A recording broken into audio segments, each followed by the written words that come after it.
دور سے آنے والی اذان کی آواز کو سمجھا اور مجھے وقت پر بتا دیا۔ اذان کا احترام ضروری ہے اور اس کے لیے میں اس ملک کے پردھان منتری جناب نریندر مودی صاحب کا بھی شکریہ ادا کرتا ہوں۔ ایک موقع پر 2019 میں دیکھیے میں ان کا بڑا آلوچک ہوں اور جہاں بولنا ہے وہاں بولتے ہیں، لیکن جو اچھی بات ہے وہ بھی بولنی چاہیے۔ 2019 میں وہ الیکشن کا پرچار کر رہے تھے جناب نریندر مودی صاحب، تو بنگال کا ایک علاقہ ہے کھڑگپور، وہاں وہ پہنچے اور تقریر کر رہے تھے اور اسی وقت اذان کی آواز آ گئی۔ انہوں نے اپنے بھاشن کو بند کر دیا، مائک کو نیچے کیا۔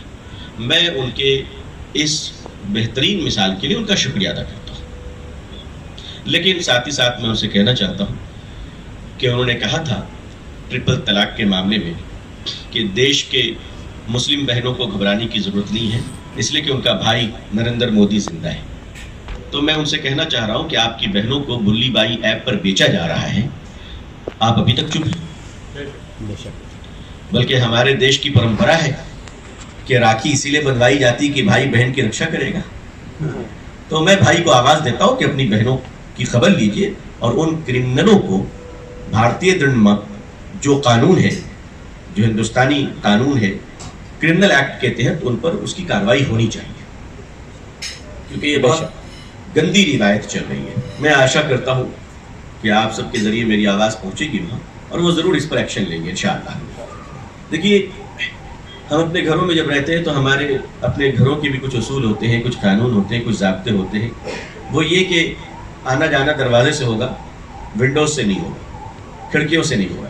ہم اپنے گھروں ہم بیڈ روم میں سوتے ہیں اور فریش ہونے کے لیے واش روم جاتے ہیں، وہ سارا کام بیڈ روم میں نہیں کرتے جو واش روم میں کیا کرتے ہیں۔ تو ہم اپنے گھروں میں بھی کچھ اصول رکھتے ہیں۔ کیا دیش میں رہنے کے کوئی قانون نہیں ہے؟ ہماری یہ کوشش ہے کہ مسلمان قوم سب سے پہلے بہترین ڈسپلین والی قوم بن جائے انشاءاللہ۔ تو اس میں ہم آپ سب کی مدد چاہتے ہیں۔ ہماری اپنی قوم، دیکھو ہم اپنے گھر کو صاف کر سکتے ہیں، ہو سکتا ہے اسے دیکھ کر دوسرا بھی اپنے گھر کی گندگی صاف کر لے، تو ہم دوسرے کو نہ بتائیں، ہم پہلے یہ طے کریں کہ آئیے ہم اپنی زندگی سے شروع کرتے ہیں انشاءاللہ۔ ایماندار بنانے کی فکر نہ کریں، ایماندار بننے کی فکر کریں۔ ہم لوگ بنانے کے چکر میں سارے فساد مچائے ہوئے ہیں، ہم بننے کی کوشش کریں۔ اور یہ سب سے پہلے مسلمان ہونے کی حیثیت سے ایک مسلمان کی ذمہ داری ہے کہ اگر وہ پڑوسی کے لیے اچھا نہیں ہے تو وہ اچھا مسلمان نہیں ہے۔ یہ فائنل ہے، یہ میں نہیں، ہمارے اور آپ کے پیارے آقا صلی اللہ علیہ وسلم نے ارشاد فرمایا، ایک مسلمان سے اگر دوسرا مسلمان انسیکیورٹی فیل کر رہا ہے کہ صاحب ان سے مجھے خطرہ ہے، تو پھر اسے میں مسلمان نہیں کرمنل مانتا ہوں۔ مسلمان وہ ہے جس سے لوگ اپنی سلامتی محسوس کریں، اپنے لیے سلامتی محسوس کریں۔ ایک بات میں یہاں پر کہتا چلوں کہ ہمارے دو گھر ہیں، ایک چھوٹا گھر جس میں ہم رہتے ہیں، ایک بڑا گھر جو دیش ہے جس میں میرا چھوٹا گھر رہتا ہے۔ بے شک ہمارا دیش جو ہے وہ ہمارا بڑا گھر ہے، تو میرا چھوٹا گھر کہاں رہتا ہے؟ اس بڑے گھر میں رہتا ہے۔ دیکھو چھوٹے گھر میں اگر کچھ گڑبڑ ہو گیا تو ٹھیک کیا جا سکتا ہے، لیکن بڑے گھر میں گڑبڑ ہو گیا تو چھوٹا گھر بھی نہیں بچے گا۔ تو اس لیے چھوٹے گھر سے زیادہ بڑے گھر کی حفاظت کرنی ہے، اپنے گھر سے زیادہ اپنے دیش کی حفاظت کرنے پر سوچنا ہے۔ ابھی ہمارے ملک کو سب سے زیادہ خطرہ جو بارڈروں پہ ہے، ہمیں اس پہ نظر رکھنی چاہیے، لیکن ہم دنیا کے سارے خطروں سے اور دنیا کے سارے جھگڑوں سے تب نپٹ سکتے ہیں جب ہمارے دیش کے اندر شانتی ہو، امن ہو، یہاں جھگڑا نہ ہو، یہاں جھگڑا نہ ہو۔ اگر گھروں کے اندر لوگ لڑتے رہے تو جب دو بھائی ایک گھر میں لڑتا ہے تو گھر ٹوٹ جاتا ہے، دو سمودائے جب لڑتے ہیں تو دیش ٹوٹ جاتا ہے۔ تو ہمیں دنیا کی ساری شکتی سے ہم لڑ سکتے ہیں، ساری شترو شکتی سے ہم لڑ سکتے ہیں جب ہم آپس میں ایک ہوں، جب ہم آپس میں ایک ہوں۔ تو اس بات کی کوشش کرنی ہے، اس بات کی دعا کرنی ہے کہ اللہ تعالیٰ اس ملک میں رہنے والے ہندو، مسلمان، سکھ، کرسچن، سارے سمودائے کو آپس میں محبت کے ساتھ ایک دوسرے کا بھائی بنا دے۔ آمین. ہمارا دیش اس وقت بڑے سنکٹ سے گزر رہا ہے.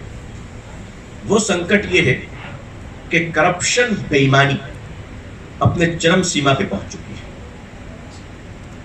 غریبوں کے لیے کوئی سہولت اس وقت سمجھ نہیں آ رہی ہے. اس کرپشن کو روکنے کے لیے اس وقت تک ہم نہیں روک پائیں گے کرپشن، کرائم، ریپ، بلاತ್ಕಾರ، اپرادھ، جب تک انسان کے دلوں میں مرنے کے بعد ایک خدا کو جواب دینے کا ڈر نہ آ جائے. بے شک. آپ 1000 قانون بنا لیں بھائی، قانون کے رہتے ہوئے 7 سال کی عمر کی بچی سے لے کر 70 سال کی بوڑھی تک اپنی عزت گنوا رہی ہے. ہو رہا ہے کہ نہیں ہو رہا ہے؟ یہ کہتے ہوئے مجھے شرم آتی ہے. 7 سال کی بیٹی کتنی پھول جیسی بیٹی ہوتی ہے، اس کے تو سماج کے کاندھے پر چڑھ کر کھیلنے کیوں ہوتی ہے؟ وہ تو پیار سے کسی کو انکل بولتی، کسی کو ماما بولتی ہے. لیکن جب سماج میں کوئی درندہ پڑوسی کی بچی کو اٹھا کر، جو بیٹی بتائیے جس کے پھول جیسے ہو، بیٹی بیٹی ہوتی ہے، بیٹا بیٹا ہوتا ہے، بچے بچے ہوتے ہیں، بچے سماج کے ہوتے ہیں. آپ یاد رکھیے، ایک جنگ چل رہا تھا یورپ کے گوروں میں اور عرب کے اسلام کے درمیان، مسلمانوں کے درمیان. جنگ کے میدان میں لڑتے ہوئے ایک مسلمان کی تلوار اٹھی اور وہ ایک انگریز کے کاندھے پہ گردن پر یوں جا رہی تھی. لڑائی ہے، غور کا میدان ہے، یوں جا رہی تھی. انگریز اس سپاہی کا جو بچہ تھا وہ کہیں سے دیکھ رہا تھا، حالانکہ وار کے میدان میں فیملی نہیں ہوتی، لیکن کچھ لوگ لا کر دور رکھتے. اس بچے نے دیکھا کہ میرا باپ، چھوٹا سا بچہ، میرے باپ کی گردن اب تلوار سے اڑنے والی ہے. کس کی گردن ہے؟ انگریز کی. اور تلوار کن کے ہاتھ میں؟ مسلمان کے ہاتھ میں. وہ بچہ ہوتا ہے. بچے نے چیخ لگائی، کہا میرے باپ کو چھوڑ دو. یہ کہتا ہوا دوڑتا ہوا وہ یہاں پہ آ گیا. اب بتائیے، اس مسلمان کے لیے تو بڑی اچھی چانس ہو گئی، باپ اور بیٹا دونوں مل گیا. ظالم، قاتل، خونی، بے غیرت انسان اور کیا کرتا ہے؟ بچوں پہ ظلم کرتا ہے، عورتوں پر ظلم کرتا ہے. کتنی شرم کی بات ہے. ہم بچوں پر اتیاچار کے بارے میں سوچ نہیں سکتے. کتنا گھن لگ رہا ہے اس وقت سوچنے میں. جیسے وہ بچہ آیا، مسلمان نے اپنی تلوار نیچے کر دی اور بچے کو گود میں اٹھایا. وہ انگریز پریشان ہو گیا، کہا کہ یہ میرا بچہ ہے. کہا کہ ہاں، ہم جس رسول کے ماننے والے ہیں صلی اللہ علیہ وسلم، انہوں نے ہمیں بچوں کی عزت اور ان سے محبت کرنے کا حکم اور آدیش دیا ہے. دشمنی تم سے ہے، تمہارے بچے سے نہیں ہے، بچے سے نہیں. یہ دیکھ کر وہ انگریز کلمہ پڑھ لیا، مسلمان ہو گیا. ہم بچوں سے محبت کرنا سیکھیں. ہم یہ کیوں دیکھتے ہیں ہندو کا بچہ ہے، مسلمان کا بچہ ہے، انسان کا بچہ نہیں ہے. وہ بچوں سے پیار کریں. حضور صلی اللہ علیہ وسلم کے سامنے ایک صحابی آتے ہیں. میں اس لیے کہہ رہا ہوں کہ روزانہ اخبار کھولتا ہوں تو دیکھتا ہوں چھوٹی چھوٹی بچیوں کے ساتھ بلاತ್ಕಾರ کیے جا رہے ہیں. آپ یقین مانیے، ایسا لگتا ہے کہ یہی سب دیکھنے کے لیے زندہ رہ گئے. وہ بھی اپنے دیش میں جہاں ہندو سماج عورتوں کی پوجا کرتا ہے، مسلمان عورتوں کو اللہ کی نعمت سمجھتا ہے. حضور صلی اللہ علیہ وسلم نے فرمایا نا، مجھے 3 چیزوں سے محبت ہے: نماز، خوشبو، عورت. ہندو سماج دیوی کی پوجا کرتا ہے جو عورت ہوتی ہے. مسلمان اپنی ماں کے قدموں کے نیچے جنت کا یقین رکھتا ہے. سوچیے آپ، ہم پوجا کے قائل نہیں ہیں. پوجا تو صرف ایک اللہ کی کرتے ہیں. ہم عبادت صرف ایک اللہ کی کرتے ہیں، اس کے سوا کسی کی کرتے بھی نہیں ہے، کسی کو مانتے بھی نہیں ہے، کسی کو جانتے بھی نہیں ہے. یہی ہماری آئیڈینٹی ہے. لیکن حضور صلی اللہ علیہ وسلم نے کیا فرمایا؟ ماں کے قدموں کے تلے جنت. فرمایا بیوی اس دنیا کی بہترین نعمتوں میں ایک نعمت ہے. تو عورت کی عزت سکھائی گئی. تو کوئی بھی آدمی، چاہے وہ مسلمان ہو، ہندو ہو، کسی بھی کاسٹ کا ہو، ویشی، اگر کسی چھوٹی بچی کے ساتھ بلاತ್ಕಾರ کرتا ہے، بلاತ್ಕಾರ کسی کے لیے بھی ٹھیک نہیں، لیکن مجھے نہیں لگتا ہے کہ وہ جب کسی کی بیٹی اور چھوٹی بچی اور پھول جیسی بچی کو نوچ رہا ہوگا تو مجھے لگتا ہے کہ اس کا باپ وہ کسی انسان کی اولاد نہیں، وہ جنگل کی کسی وحشی جانور کی اولاد ہوگا. کلیجہ پھٹ جاتا ہے میرا. بڑا آسان ہے اخباروں میں پڑھنا ٹی وی میں پڑھنا، کم از کم میں بہت کمزور آدمی ہوں، مجھ سے نہیں پڑھا جاتا. اس دیش کے لیے، اس دن کے لیے اس ملک کو آزاد کیا تھا. تو آج اس ملک کی آزادی خطرے میں، تو اس دیش کو صرف راجنیتا اور پولیٹیشین نہیں بلکہ دیش کے ایک ایک جنتا کو کھڑا ہونا ہوگا اس دیش کو بچانے کے لیے، اس دیش کو زندہ. ایک ایک آدمی کا کرتویہ ہے، ایک ایک آدمی کا کرتویہ، اور اس کرتویہ میں سارے لوگوں کو ملنا پڑے گا. یہ ایک بیماری چل پڑی ہے بلاತ್ಕಾರ کی، اور کوئی ان کے لیے سزا بھی مناسب نہیں ہے. میں آپ لوگوں کو یاد ہوگا کہ جب 2013 اور 14 کے بیچ میں نربھیا کیس دہلی میں ہوا تھا اور اس بیٹی کی ہتیا کر دی گئی، گرچہ کہ سنگاپور تک اسے ٹریٹمنٹ کے لیے بھیجا گیا تھا، کوئن الزبتھ ہاسپٹل میں، بچ نہیں سکی. اس وقت مرحومہ آجہانی سشما سوراج صاحبہ اپوزیشن لیڈر تھی پارلیمنٹ میں. انہوں نے کہا تھا کہ ان ریپسٹ کو روکنا ہے تو اسلام کی سزا سب صحیح ہے کہ جس نے ریپ کیا پکڑا اور گردن امیڈیٹلی اڑا دیا. یہ 5-5 سال ایک ریپسٹ کو جب چھوڑ دیتے ہیں تب تک تو 5000 ریپ اور ہو جاتے ہیں، تو انہی کی میجورٹی ہو جائے گی.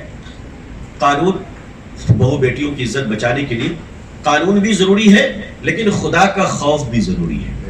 خدا کے خوف کے بغیر نہیں ہو پائے گا.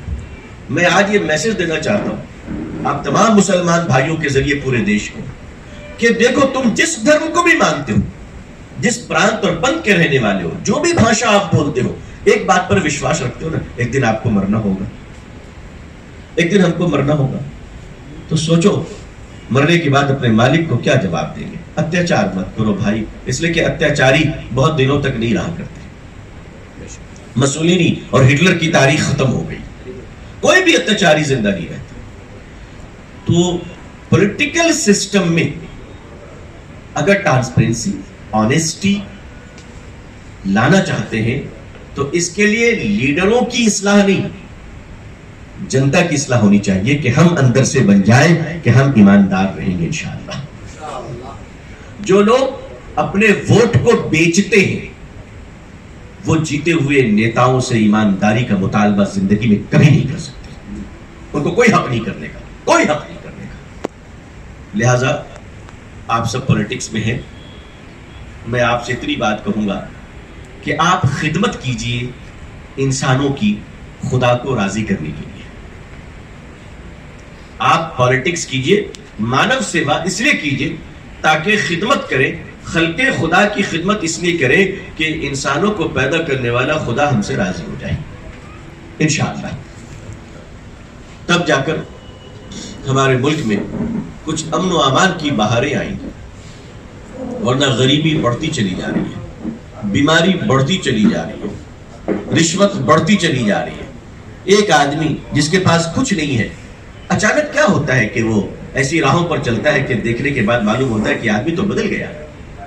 ایمانداری اس لیے لائیے کہ مرنے کے بعد جہاں ہم جائیں گے وہاں کوئی الماری نہیں ہوگی اور کفن میں کوئی جیب نہیں ہوگا. میں امید کرتا ہوں کہ آپ سب اپنی دعائیں مجھے دیں گے، اور آپ سب تو ایماندار ہیں. دعا کیجئے کہ میں ایک اچھا انسان بن جاؤں اور میں اپنے اس دیش کو اور دیش کے لوگوں کو کچھ اچھا دے سکوں انشاءاللہ.